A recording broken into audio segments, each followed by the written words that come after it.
language, and then there's home language. No, my parents were very serious about how you speak and your grammar and mannerisms. I couldn't say ain't for a long time. I couldn't. You know My what? mom will pop me in the mouth. I couldn't say screw. I still can't say screw to this day. You just said it. Well, a friend of my mom. Oh. Like, I can't cuss in front of I'm 25, about to be 26. And I've been cussing in front of my mom for a while now. Sorry, Mom. I'm like, what the fuck is that? She's like, excuse me? I'm like... She's like, oh, we cussing in front of our mothers now? Yeah, but no, my brother... I'm a smart ass. Yeah. I'm like, goddamn right I am. No, my brother who's a sailor, he just goes out the mouth. He'd be like, what the fuck is this? And my mom be like, excuse me? And my brother be like, Mom, shut up. I don't give a fuck. But he's a sailor, so that's all they do is like every other word literally is a cuss word. At a certain point, I think a lot of young boys' lives, and I can't speak on like every ethnicity, but I know at a certain point in like a young black male's life, there's a moment where you just look at your mom and you're like, Mom, cut the bullshit. I know. Like whatever it is, you're just like, look, all right, Mom. Like for some, like the grown man comes out, you're like, look, Mom, cut the shit. And they're like, oh, you just like your daddy. I'm like, yeah, well, hey, shit happens.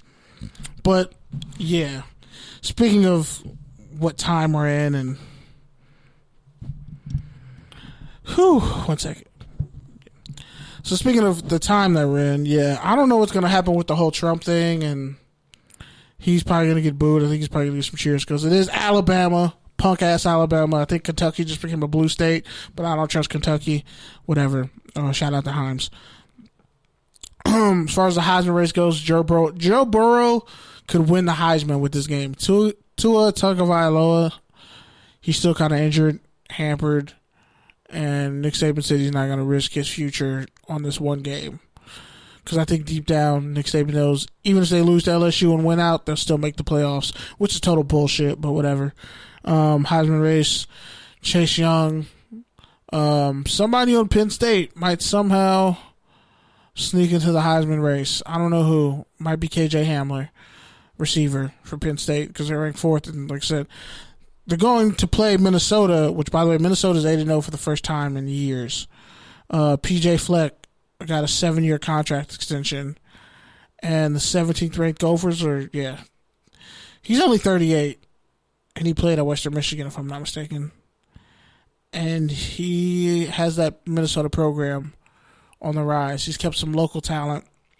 But anyway, enough of the college football news. On to a segment that is rich in controversy.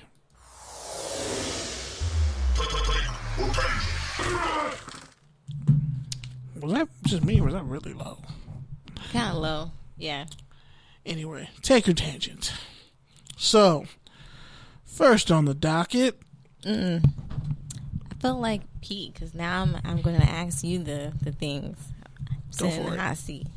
Go for it. No, I got it. Cool. So, first one is Patriots rookie cornerback Joejuan Williams told Boston Globe he saved 90% of his game checks. Take your tangent on that one. My take is that's fantastic. I mean, he went to Vanderbilt, so you know he's specifically smart. He estimates he saved 90%.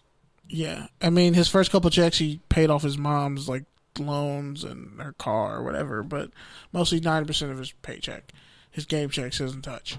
And that's excellent. I mean, with the Vanderbilt, smart kid, he wants to educate people who don't come for money how to save their money. And I think really financial literacy is one of the huge gaps that a lot of people come from. That if they were shown financial literacy and what to do and what not to do, I think a lot more people would be better off. So that's fantastic. Next one. Lamar Jackson and the Ravens beat the Patriots 37-20. And then Bill Polian says he was wrong for saying Jackson should be the wide receiver in NFL. Just gonna...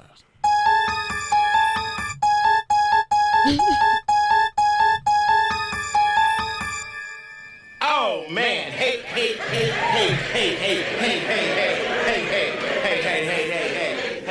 So much hatred for Lamar Jackson and all the people who pretty much don't want to admit that. You know what? Because he's a black man playing quarterback and he's supremely athletic. I don't think he's smart enough to lead a group of men. But, you know, there's just some people who are NFL scouts who just don't want to admit that they're racist and really think black men aren't smart enough to be quarterbacks. That's just a fact of life. And you probably find that on every level. But the fact that he completed 73% of his passes, I don't think he threw any interceptions. He took a sack, but, you know, just managed to make a defense that is the number one defense in the league, but they didn't really face any good offenses, if we're being honest. Like, the Patriots have the easiest schedule in football. Meanwhile, the Raiders have the toughest. But don't get me started on that. The fact that they met a team with a legitimate offense and already a great defense, or a good defense at least. The Ravens and Patriots might be meeting up in the AFC title game or the wild card.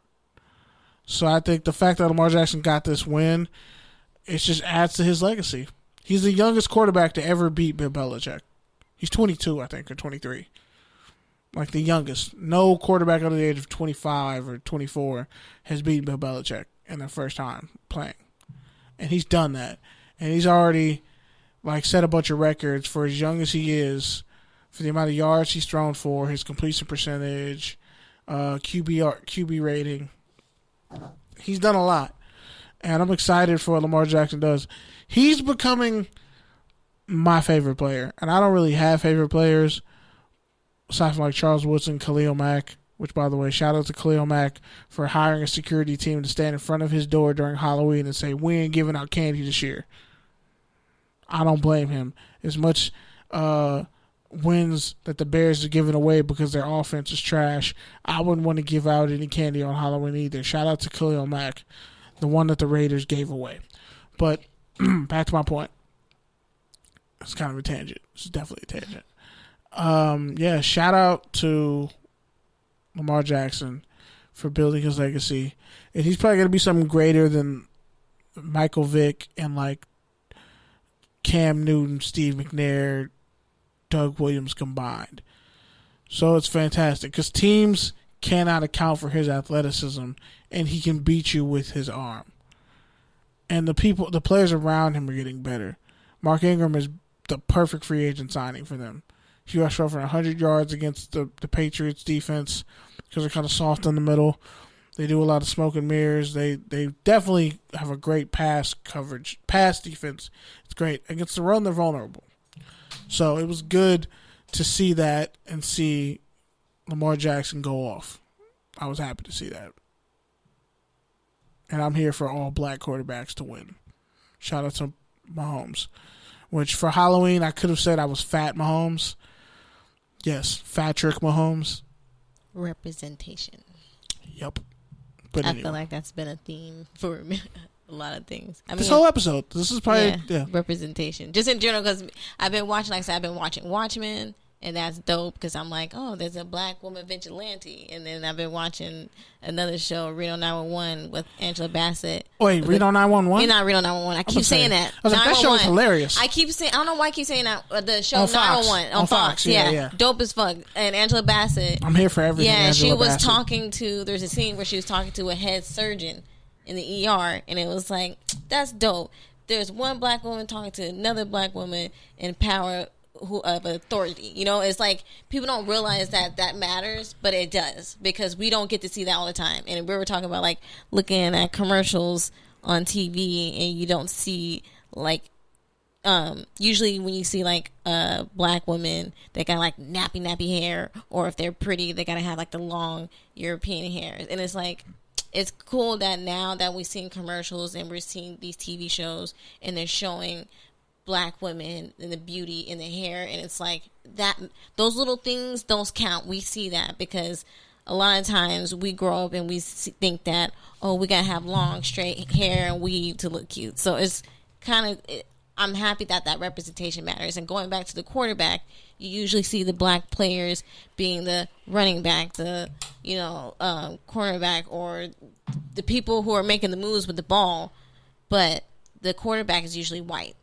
So it's cool to see that we're seeing, even though they're already out there, I know that there were black quarterbacks out there, that the fact that they're more and more and more out there, and they're being seen more and they're getting more play, that is just dope to me. Like, representation matters. We don't need to fit in a certain mold. We can do all things, and like you said, we're smart enough to run plays and make the plays, run the plays, and do all that, and call the plays, all that. I think it's just about controlling your own narrative, and that's what Lamar Jackson is doing. Narrative. Like, the fact that him and his mom are running the show, and this dude got the braids down the side of his head, and he got a swagger about him. He's not compromising himself or his integrity for anybody.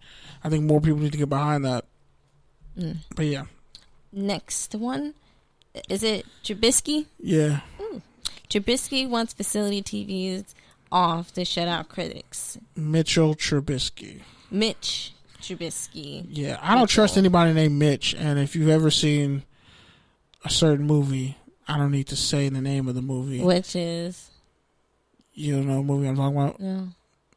A certain character named Mitch. It's like one of the greatest black movies of all time.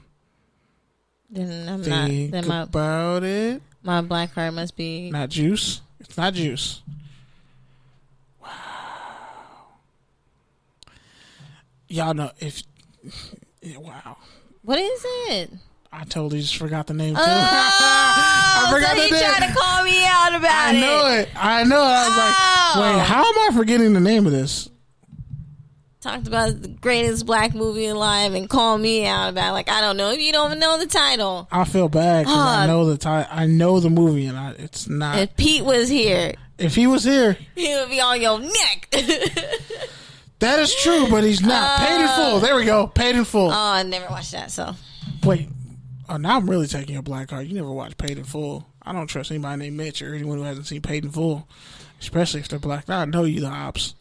Yes. I just had a slight brain fart, but I've seen Paid in Full. But yeah, I just think it's funny how Mitch Trubisky has been trashed since he got drafted, and they passed on Patrick Mahomes and Deshaun Watson to get him, and he has the audacity to tell them to turn the TVs off. Excuse my language and my passion, but bitch, why don't you play better? How about that? You suck. You have receivers and an offensive line and running backs and tight ends and all that, and clearly you have a world beater defense, and you suck. Mitch Trubisky, you flat out suck. I know that's not popular to say, but Mitch Trubisky sucks. He looks like a bust. He plays like a bust. And you got the audacity to tell them to turn off the TVs in Hallis Hall.